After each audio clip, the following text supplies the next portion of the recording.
Assalamualaikum warahmatullahi wabarakatuh. Nama saya Lola Amalina Rodita Wasirani. Saya dari Prodi Akuntansi. Perkenalkan, saya Nadia Ramawati, mahasiswi semester 1 dari STIK Dharma Indonesia, Prodi Manajemen. Perkenalkan, nama saya Fitriani. Saya mahasiswi semester 1 di STIK Dharma Indonesia dengan program studi akuntansi. Kami akan mempresentasikan materi yang membahas mengenai motivasi pengembangan diri dan karir. Baiklah, untuk presentasi pertama akan disampaikan oleh teman saya, Fitriani. Yang pertama, ada attitude. Kita pernah dengar gak sih? Kayak gini. Pintar aja tidak cukup, attitude juga perlu. Ya, benar. Attitude itu sangat diperlukan di dalam kehidupan sehari-hari maupun dalam pekerjaan. Karena dengan kita memiliki attitude yang baik, itu akan sangat membantu kita di dalam kita mengembangkan diri kita menjadi lebih baik ataupun dalam karir kita. Kayak semisal kita ketemu sama orang untuk pertama kalinya, pasti yang kita nilai itu bagaimana sih sikap dia, bagaimana sih attitude dia. Memang membangun sebuah attitude itu tidaklah mudah. Oleh sebab itu, saya punya beberapa cara atau kiat-kiat bagaimana sih attitude yang baik dalam dunia karir atau untuk pengembangan diri kita. Yang pertama, menghargai waktu. Ya, tentu. Semisal gini, kita kerja, terus kita disuruh menyelesaikan pekerjaan oleh bos kita. Kita mengerjakannya tepat waktu, kita mengumpulkan tugas yang diberikan oleh atasan kita tepat waktu, dan itu akan menjadi nilai plus, dan itu attitude yang baik atau sikap yang baik. Apakah kita semua ingin sukses? Atau menjadi manusia yang berkembang atau produktif? Tentu kita semua menginginkan hal itu. Apalagi sukses, pasti semua orang menginginkannya. Entah itu sukses dalam berkarir, berbisnis, pendidikan, sukses dalam ekonomi, dan sukses dalam hubungan. Pasti setiap manusia menginginkan kesuksesan, walaupun definisi kesuksesan setiap manusia berbeda-beda. Di sini saya akan memberikan beberapa tips bagaimana cara kita agar menjadi manusia yang terus berkembang di masa yang akan datang dan menjadi manusia yang sukses ke depannya. Yang kedua, menerima kritik. Ya, tentu kita harus menerima kritik, karena dengan kritik, walaupun sekalipun kritik itu bersifat negatif buat kita, seenggaknya bila kritik itu membangun kita, itu akan menjadi modal awal bagaimana sih kita, oh iya ya, mungkin ini salah, mungkin saya harus berubah nih, gimana sih agar attitude saya menjadi baik.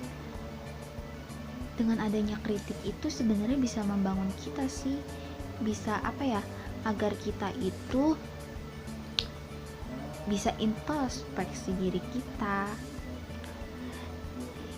Yang ketiga, menghormati orang lain. Tentu, apalagi di dunia pekerjaan, di dunia sehari-hari pun perlu itu. Karena dengan kita menghormati orang lain, maka orang lain akan menghormati kita, karena itu adalah attitude yang baik. Yang keempat, bersikap sopan. Ini penting. Kenapa?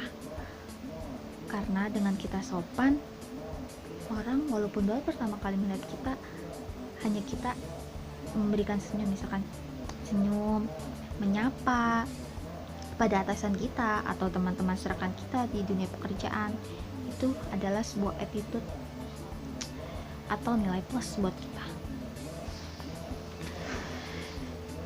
sebenarnya memang attitude itu ya susah, itu kan merupakan karakter. Untuk membangun sebuah attitude itu memang diperlukan proses, apalagi dari kita yang maksudnya attitude ya masih belum bisa dijaga gitu kan. Memang itu masih sebuah proses. Skill dan pengetahuan bisa dipelajari, bisa dicari, bisa dipahami, tapi attitude belum tentu. Tips yang kedua ada goals, dimana ketika kita ingin menjadi manusia sukses atau berkembang, kita harus mempunyai goals, dimana goals itu dapat membantu kita atau menjadi tolak ukur kita apakah tujuan yang kita sudah buat dan kita sudah rencanakan itu bisa berakhir atau tidak. Karena tanpa adanya suatu goals, kita itu tidak mempunyai fokus dan arah. Penting juga mengetahui bahwa setiap tujuan tidak ada yang sama. Oleh karena itu, saya akan memberikan bagaimana cara mencapai goals yang terstruktur.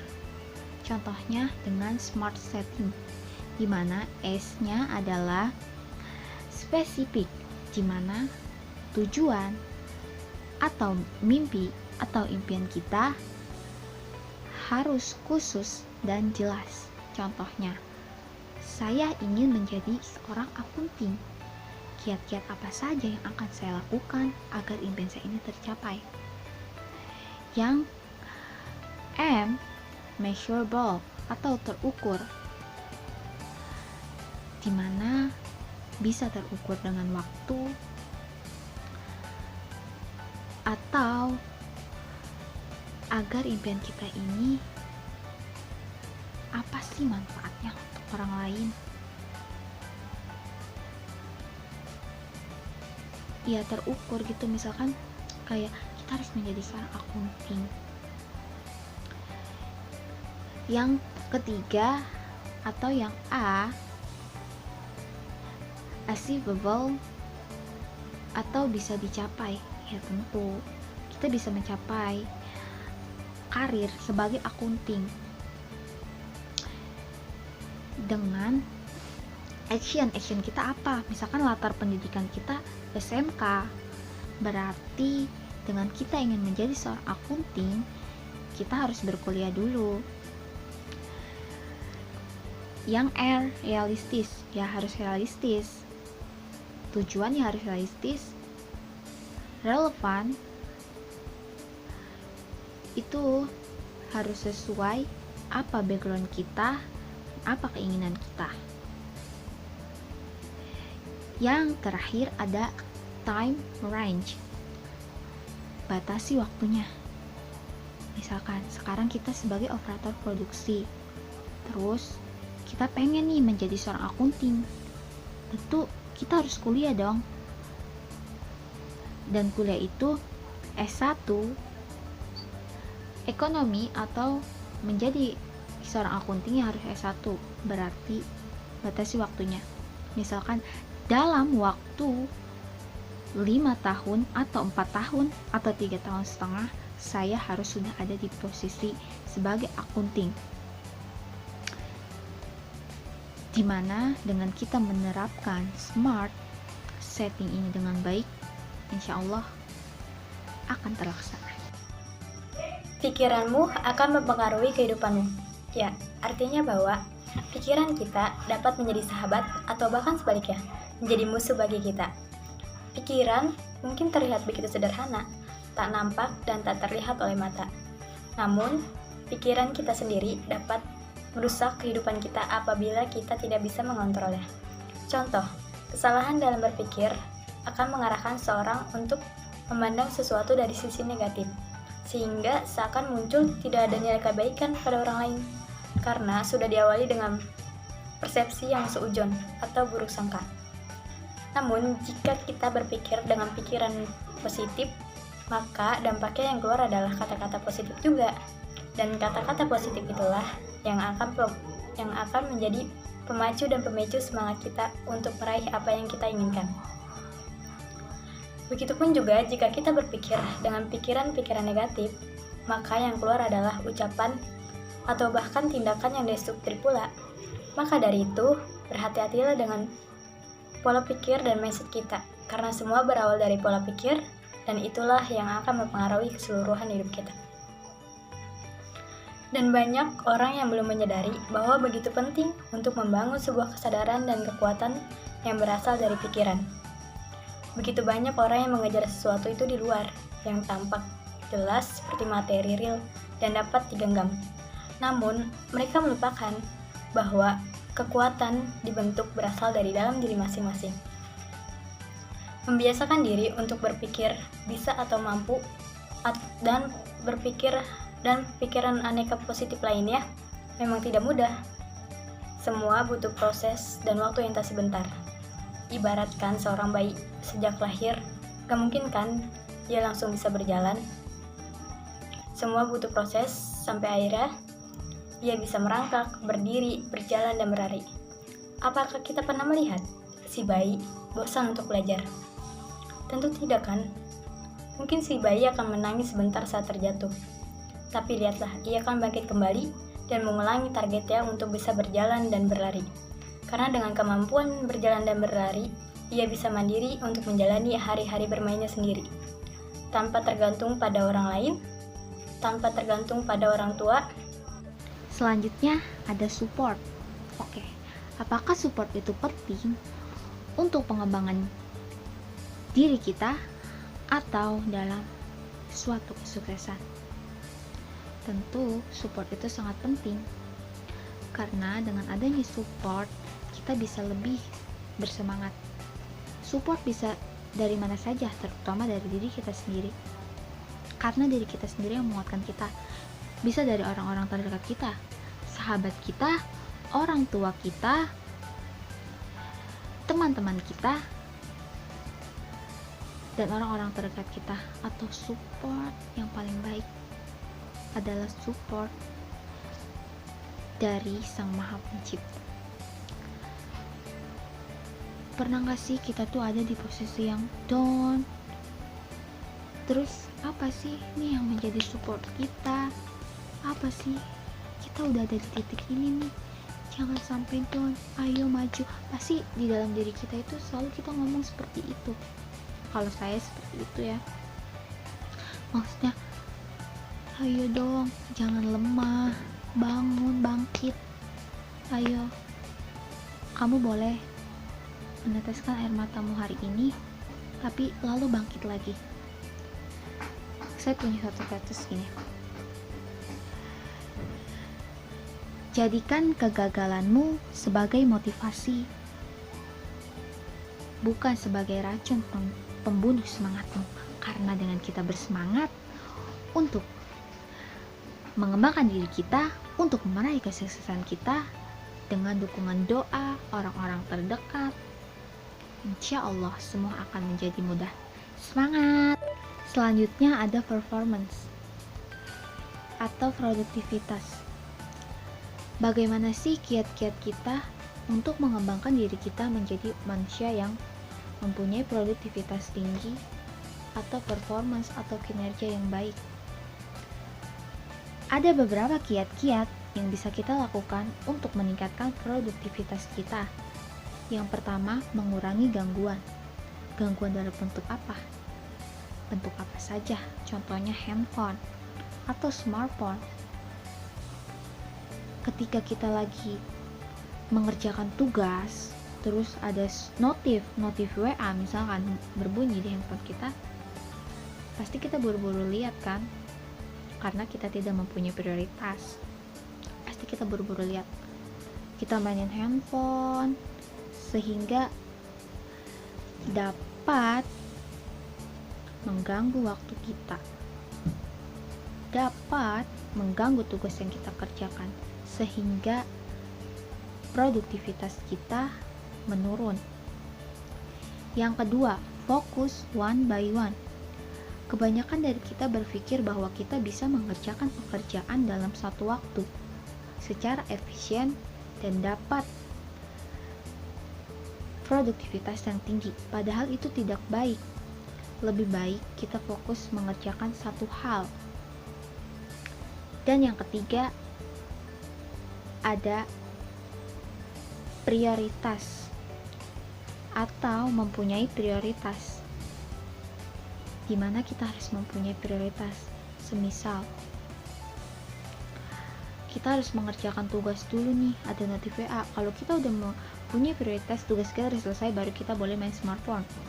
Oke, selesaiin tugas kita dulu, baru main smartphone. Itu suatu prioritas yang baik. Dengan kita mengurangi hambatan-hambatan ketiga tersebut, insya Allah bila kita jalankan, kita akan menjadi manusia yang memiliki produktivitas yang tinggi. Jangan pernah menyerah ketika Anda masih mampu berusaha lagi. Karena jika Anda menyerah, maka semuanya akan selesai. Ya, setiap orang pasti pernah mendapatkan permasalahan dalam hidupnya. Baik itu permasalahan pribadi, permasalahan keluarga, permasalahan rumah tangga, permasalahan ekonomi, permasalahan cinta, dan lain sebagainya.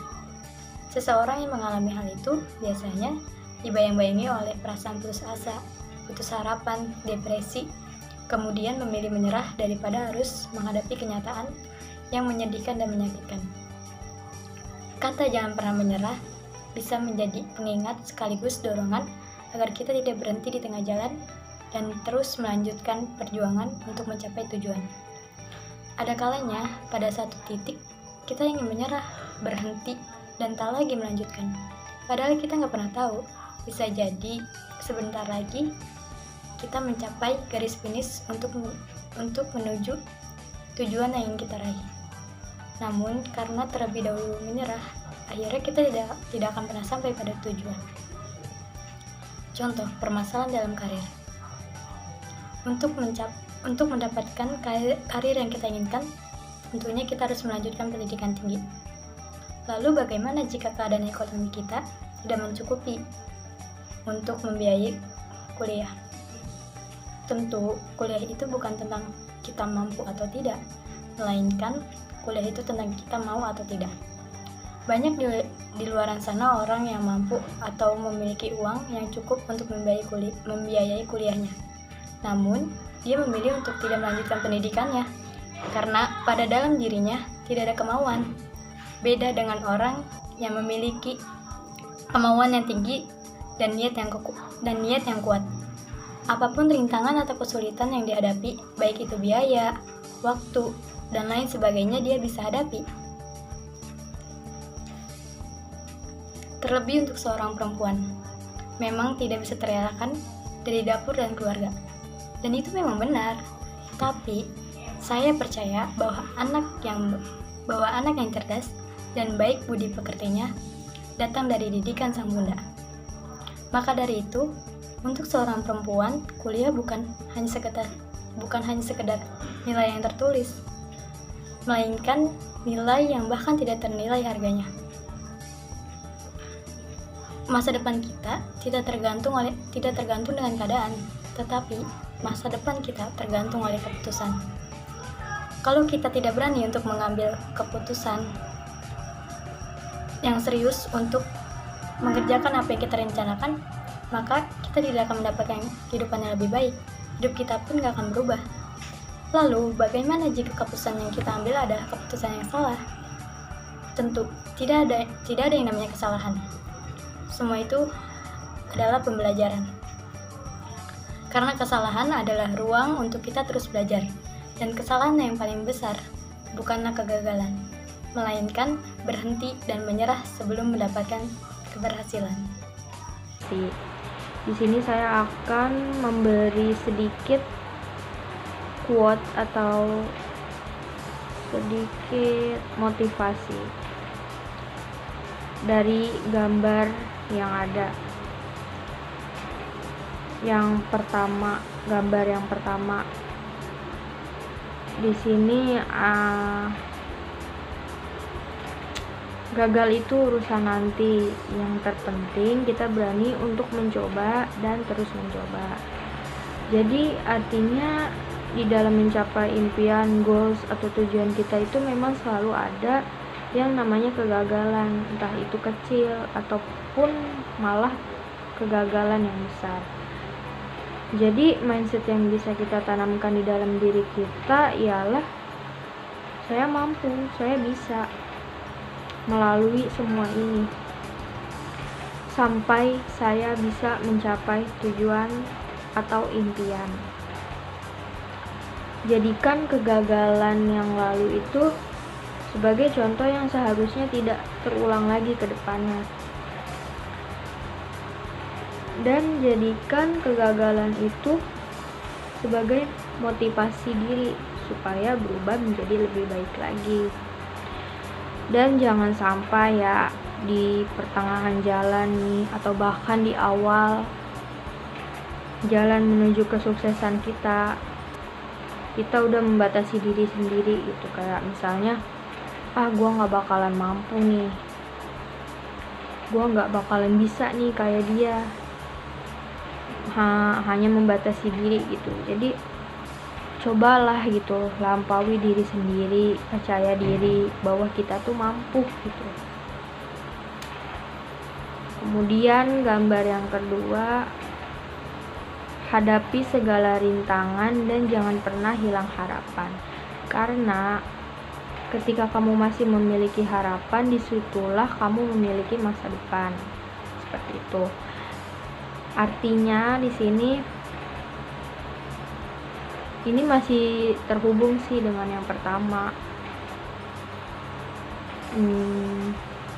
Rintangan dan tantangan itu merupakan hal yang wajar ya dalam mencapai sebuah impian kita atau big dream kita. Apalagi kalau misalnya kita punya alasan yang kuat gitu untuk mencapai sebuah impian tersebut, untuk mendapatkannya atau berjuang untuk memperolehnya. Insya Allah maka hasilnya pun akan sesuai gitu dengan yang ada di ekspektasi kita. Jalanin aja, ikutin arusnya, berusaha sekuat tenaga, artinya memberikan semaksimal mungkin gitu. Pasti Allah juga atau Tuhan kita juga gak bakalan ngecewain kita kalau kita udah berusaha semaksimal mungkin. Dan jangan lupa selalu libatkan Tuhan juga ya dalam setiap perjalanan kita untuk mencapai impian atau goals kita.